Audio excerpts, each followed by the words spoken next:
Hey guys, it's Omer from MMOs.com doing a quick weekly news recap of all major MMO news and announcements at the week ending April 8th, 2019. This is episode number 195 of the recap, and the first of news this week comes from COG Games regarding Kurtzpel. We finally have an early access date, and that date is on April 30th.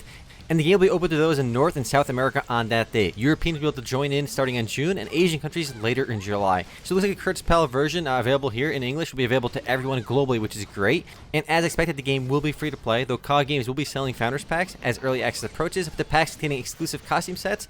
And just a reminder, Kurtzpel is a 2v2 PvP action game with some PvE elements. The core gameplay definitely revolves around PvP, so don't expect anything like Dragon Nest or Vindictus or DFO. It's a more PvP game with a little bit of PvE elements.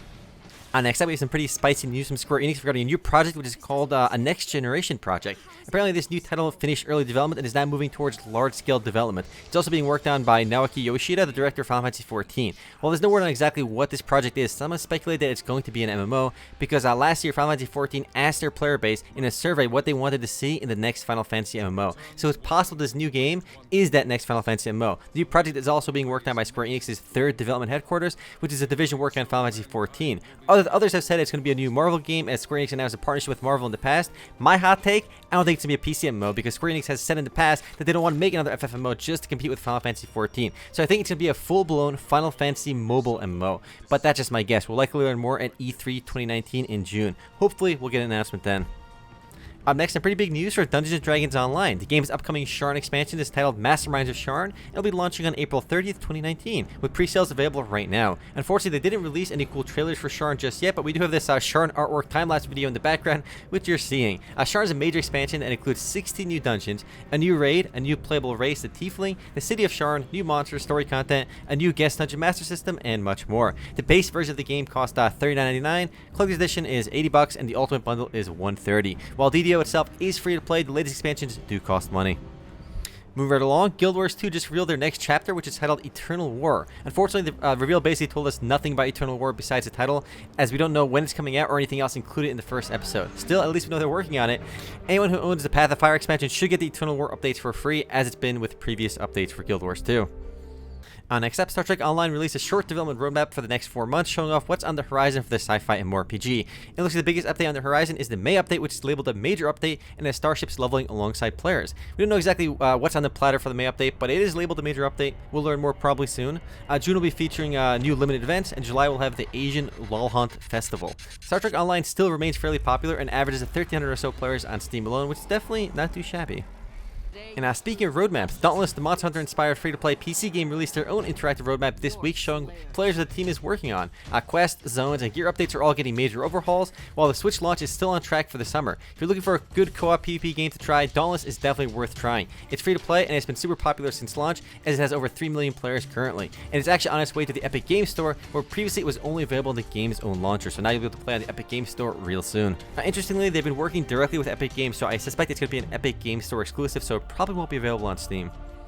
Up next, the upcoming sandbox MMORPG Fractured will be running its first public testing phase on April 10th, titled Alpha 1, and it'll run for about a week. It's an indie title being developed by a team of 8 players over at Dynamite Studios. In order to get into the alpha, players need to purchase a Knight or an Immortal Pledge Pack, with the Immortal Pack costing a whopping $337 and the Knight Pack running $169. Yikes, that's pricey.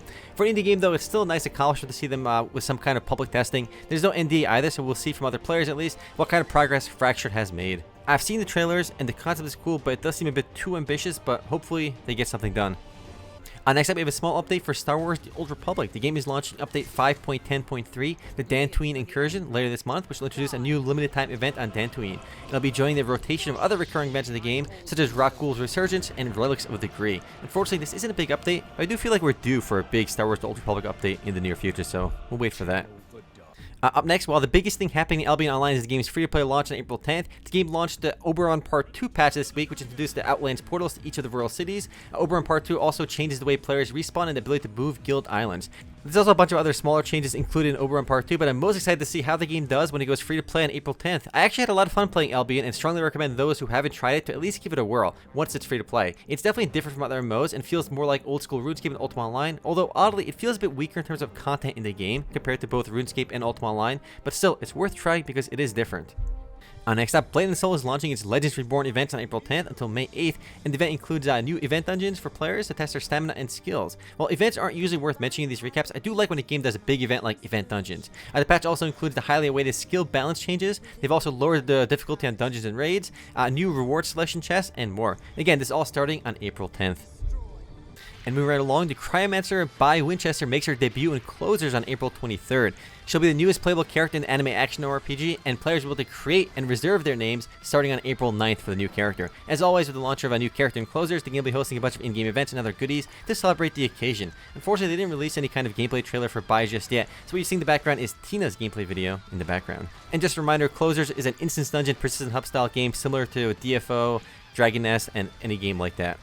Next up, a pretty big update for Mu Legend is set to launch later this month, titled Black Phantom. While we don't have any kind of specific release date for the update, it is coming sometime later this month and includes a brand new playable character, a female mage named the Black Phantom, along with an increase in the game's level cap to 80, new mythic and epic dungeons, new unique weapons and armor, and the second part of Noria's story, and much more.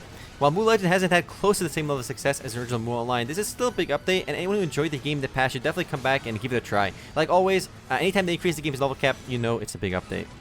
Next and last bit of news this week comes from Gameville regarding their upcoming mobile MMORPG Talion, which is apparently accepting pre-registrations in the US and Europe. No word on when it's actually launching, but now that they're actually taking registrations, I suspect it'll be launching in the next month or two tops. The game oddly bills itself as Japan's #1 MMO, but that's a pretty ridiculous claim because it's nowhere on the most popular apps list in Japan. In fact, I couldn't even find it in the top 50 games, but I think that they launched in Japan, they hit #1 probably for like one day because of tons of advertising, and now they're using that moniker. They're the #1 game in Japan, even though they probably held it for one day. But anyway, Talion will feature a 3D open world and a heavy emphasis on PvP elements. Given that it's a mobile MMO, expect autoplay elements as well. Anyway guys, that's it for MMO News this week. I'll see you guys tomorrow for the podcast. Later guys.